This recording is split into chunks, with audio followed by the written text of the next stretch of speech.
नमस्ते दीदी भैया, देखिए हमारे यूट्यूब चैनल पर जा रहा है बहुत सुंदर चुटकुला नाच गीत। पसंद आएगा लाइक शेयर करिए, घंटी मत भूलिए, घंटी जरूर दबाइए, फॉलो आज आप लोग देखिए और लाइक सब्सक्राइब करिए और आगे बढ़ाइए।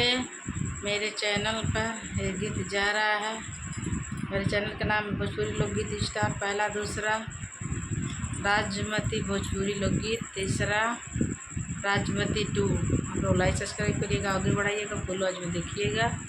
देखिए कितना अच्छा अच्छा गीत जा रहा है और लाइक सब्सक्राइब करिए, फॉलो आज में देखिए और आगे करिए, सपोर्ट करिए।